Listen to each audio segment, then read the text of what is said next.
मिली है गोल्ड में, तो मैं गोल्ड की फोरकास्ट करना चाहता हूँ, तो इसीलिए मुझे मौका मिला है, तो आपको मैं गोल्ड का बताना चाहता हूँ दोस्तों। मुझे लगता है गोल्ड जो है अब नीचे जाने वाला है, क्योंकि ये जो आप देख रहे हैं ना, यहाँ यहीं कहीं जो मेरी कर्सर है ना, इसी के आसपास ही ये इसका रेजिस्टेंस जोन है, और ये देखो नीचे भी जा रहा है। तो आप यहाँ पे दोस्तों गोल्ड को जो है वो शॉर्ट कर सकते हैं, ठीक है ना। शॉर्ट कीजिएगा, उसके बाय मत कीजिएगा। गोल्ड मेरे अंदाजे में गोल्ड नीचे जाएगा, और वो गोल्ड जो है ऑलमोस्ट यहाँ कहाँ तक, यहीं तक, ये जो मेरी लाइन है यहाँ यहाँ तक शायद जाएगा गोल्ड। तो गोल्ड गोल्ड को आप सेल कर सकते हैं दोस्तों।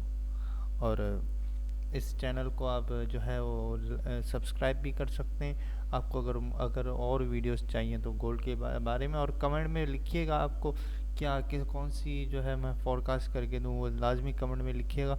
मैं उसका जवाब भी इंशाल्लाह देने की कोशिश करूँगा। और जो भी आपका सवाल होगा किसी भी चीज़ के बारे में, किसी भी फोरकास्ट के बारे में, इंशाल्लाह मैं उसका जवाब देने की कोशिश भी करूँगा, ठीक है। तो आप जो है, और ये जो वीडियो है ना, मैं आपका फाइनेंशियल एडवाइज़र नहीं हूँ, ये सिर्फ एजुकेशनल पर्पस के लिए वीडियो है, ठीक है ना। तो मेरी ये कोई एडवाइस नहीं है आपको, ये बस एजुकेशनल पर्पस के लिए। आप ख़रीदें या बेचें ये आपकी मर्ज़ी, अब रिस्क आपका है, तो ठीक है ना, ये आप ज़रूर समझिएगा।